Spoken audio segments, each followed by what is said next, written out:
Welcome to Japan! เย้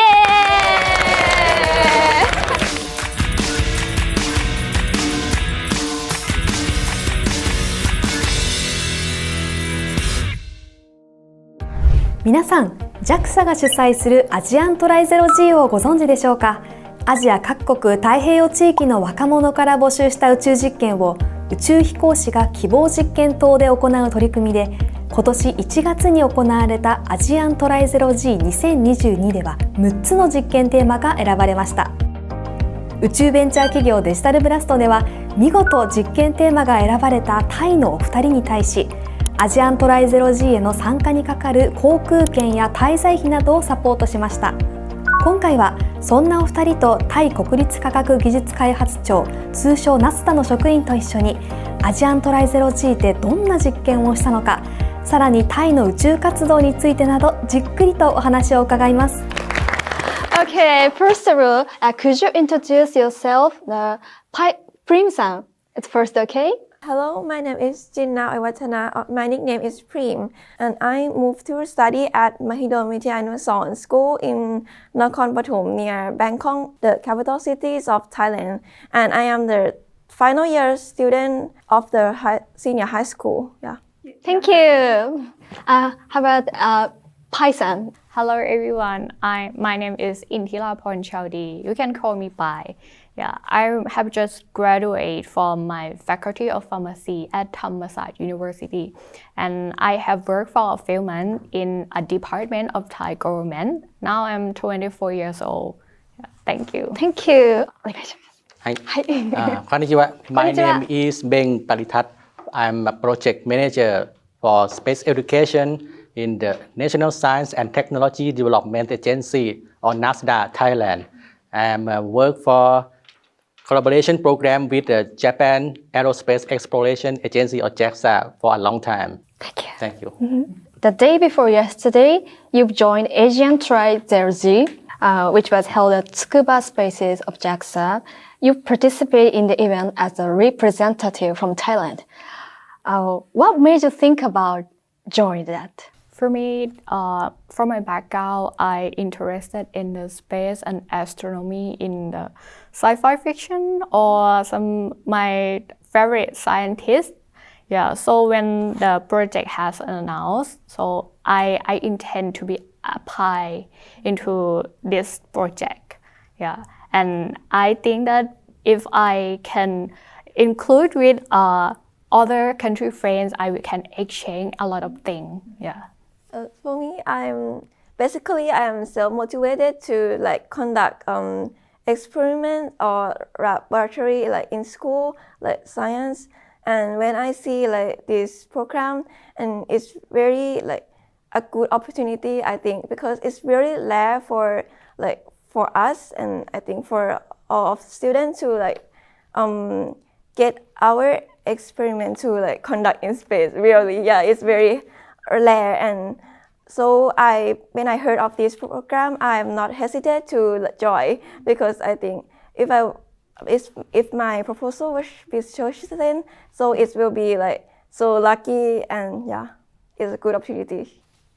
How many applicants are there? The total applicants for apply to Asian Tri-Zero G program this year is 480 applicants from around the Asian country. I understand. Okay. Then, could you tell me about your experiment? Well, my experiment is entitled Water Sphere Disturbance in Zero Gravity. Start with the motivation. So, first of all, I think water is a very important for humans to be survive, and water has special property in microgravities. So in the right picture, you can see that the water can form into a spherical shape because the dominant of surface tension in microgravity, because there is no gravity that pull the water down to be drop. Yeah. So, and also there are no hydrostatic pressure, the pressure which varying with depth, and also there is no buoyancy, so the water will not exert any force on the submerged objects in the water.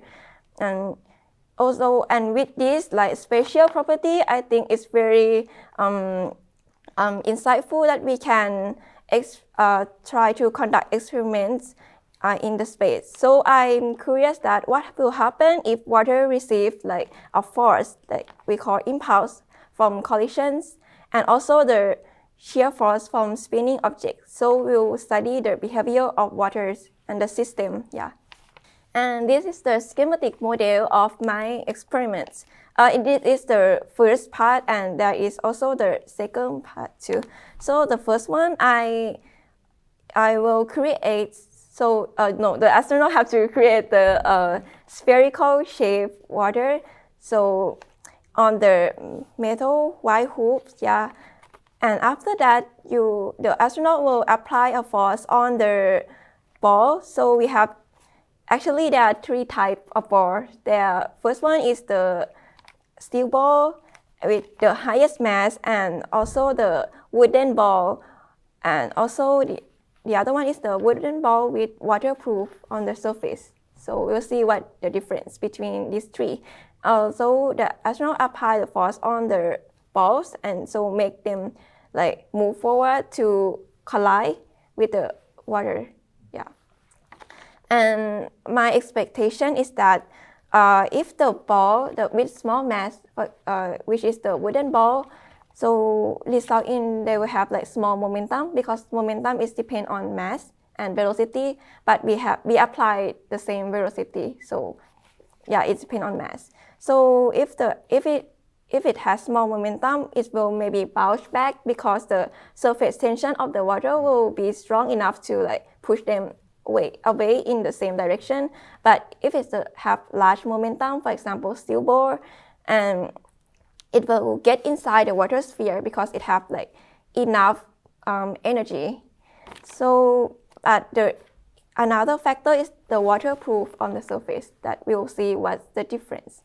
And the other experiments, sorry that very long. The second experiment is we will observe the shear force by contact the water with the spinning objects, which is the tip top. And tip top have a special property because it can flip when we spin it fast enough. So the reason behind this is the friction between the surface of the ground and the tip top. Yeah. So this friction will reduce the rotational kinetic energy and increase the potential like energy. So make the center of mass higher. So it's flipped like this. Yeah. Anyway, okay. Then we will spin this one. Simply spin it on the water, and then so I expect that. On Earth, I think that this tip top maybe can tilt, but the energy is not enough to flip because the water is that have viscosity, right? So maybe it's just tilt a little bit and stop spinning. But on the onboard experiment in the space, I think there is two possibilities. The first one is that the tip top don't stick with the water, yeah, and just spin away. And the second one is that maybe it will stick together, and the water maybe swirl around the tip top because of the viscosity of the water and also the adhesive force between two materials. So we have to like find out later. And this is the picture of the material I used. Yeah, and this is the ball, the waterproof and regular one wooden ball with this radius about like 2 centimeters, and also tip top and the white hoop, which we create the water sphere using this one. Yeah, and this is the you can look at this picture here, bigger one. Yeah, you will create like this and just push the ball to collide with the water, the first one. And the second experiment is that we will spin tip top on the water. Yeah. Okay, the result is really somewhat similar to what I expect, but there is some difference which is very like interesting. I don't have picture right now, but I can explain to you. First of all, that it is very like interesting that it's very actually in the space it is hard to create this spherical water in a 4 centimeter peaks. It's hard and it takes time a lot for the astronaut. So even the astronaut is very skillful. It's hard, yeah. And so and by the end we cannot stick the water with the white hoop, so we let the water floating in the air. Yeah, but we can continue with the experiments. And the result is that, so this is my expectation, but the reality is that when the ball collide with the water, no matter the mass is, all ball will pass through the water and stick at the surface of the water. So this is water and the ball is on the surface, still stick together but on the surface, not inside, not in the central, but at the surface. Yeah, and the depth, the volume of the ball inside the water is different, depend on the material. So it's found out that the metal ball, the wooden ball with the regular one, the volume inside the water is have the highest volume inside the water. So it's here. Yeah, but and the wooden ball with waterproof have the biggest volume outside the water sphere. Yeah. So, and the metal and the steel one is in the middle. So I think this result is due to the adhesion force between two materials, between water and the materials. Yeah. And with this experiment result, I think it's very useful for us to investigate the inelastic collision. Inelastic collision, yeah, in space. There are two types of collision, but when the two objects stick together at the end, it will be inelastic, yeah. And because we cannot observe this thing on Earth, so it is very useful for us, yeah. And also we can compare, we can see how surface tension of water is, how strong is it. So it's very strong that the astronaut cannot pull the ball away from the water. Yeah, it's very strong. And also we can compare the adhesive force between materials too by looking at how depth it is on the ball of the ball on the surface. Do you understand? Probably. Sorry. Luckily, the second experiment cannot perform because the time was not enough. Yeah. Too much more. Yeah. That's it. Thank you. No, thank you so much. Hai-san, it's okay? Okay. For my experiment, I have to say for the background that why I should my study. My study is study about how water is lightened up by capillary action in the capillary tube, because I work a lot in my laboratory. I spend a lot of capillary tube for the chromatography, because capillary action is behind this experiment. Yeah, I use for the medicine quality control. Yeah, so I want to know that what will be happen if I have to conduct some experiment by chromatography in the space. Yeah, and in my hypothesis, I prove from my equation that how different between the height of liquid such as water, yeah, between conduct from the ground compared with International Space Station. Yeah, and I think that it will be different around 1.11 time, yeah, from in microgravity than Earth. Yeah, because it's less than my gravity force from Earth. This is my method. The astronaut will wire the tube, yeah, the tube in many size with and compare with the ruler that how many height that water will be licensed, and everyone and astronaut can watch it together. Yeah, and unfortunately for my results, it's just easy method. But unfortunately, that my result that is different from the ground conducting because for the ground, the water can rise, but for in the space, the water is not rising. Yeah. No matter we have the gravity less than for the Earth, interestingly, but it can be described in scientifically. I think because it depends on confounding factor, other confounding factor like the surface between water and the tube. Because in the ground we usually use the grass material for being capillary tube.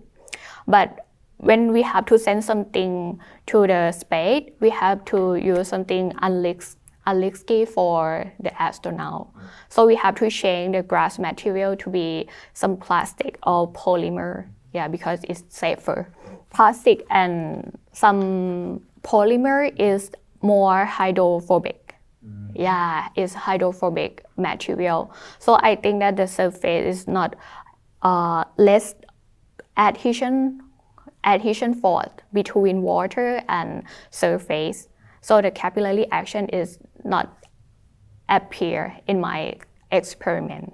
Yeah, this is the result. On-board experiment. Yes, yeah, maybe, yeah. Python, did you try your ground experiment by using the plastic capillary? Yeah, JAXA do it and send the result for me. The water can be licensed. Yeah, by using the same material and the radius size of the How tube. many millimeter it rises? Around 2 or 3 centimeter. Yeah, it's so much enough for observation. Yeah, but in the space, it doesn't. It doesn't happen. Yes. Okay. If the result is true, we cannot apply the chromatography under microgravity conditions. From this result, I think we get some new thing that we have to consider about the surface. Yeah, the type of material that we can bring to use for chromatography on the space. Yeah. Did you have any difficulty when you are preparing your experiment or during the onboard experiment? I think it's probably difficult because first time I want to change the capillary tube in grass material to become other material, and it's probably hard to find. And the good capillary tube that can be used in the laboratory grade, that is very expensive. Yeah. So JAXA and NSTDA, yeah, consult me that maybe it's change to use some nylon or acrylic tube. Yeah, but there is not straight enough. Yeah, they have to hang it. Yeah. Thank you for your introducing your experiment. How was the event? Yeah, I think it's really excellent experience for me, and I'm very honored for this to really can get inside the JAXA office and also to meet a real astronaut too. Yeah, and also meet amazing and really passionate friends from around the world. It really mean a lot for me this time. Yeah. And for me, I have to say thank you to Wakata-san, that the astronaut that conduct our experiment. I'm very appreciate that when he calls our name.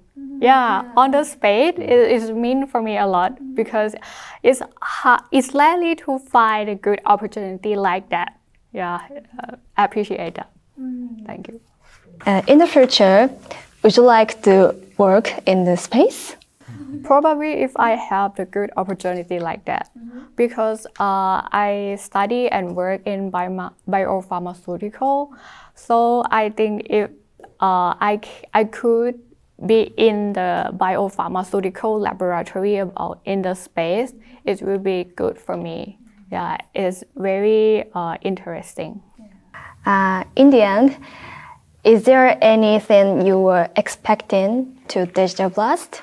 First of all, I would like to thank you, DigitalBlast company, to support Thai student travel to Japan for this trip. And I hope DigitalBlast company will continue support our students in the future. And we will have a collaboration about the space research in the future together. Like your equipment behind you, AMAZE equipment, maybe Thailand researcher will use AMAZE equipment for do the experiment on space. We are our best to make your expectations. Thank you. Thank you so much. Thank you for your time today. It was a really good talking to you, Pai-san and Prima-san and Ben-san. Thank you so much. You are always welcome in Japan. I'm looking forward to your future success. สวัสดีครับ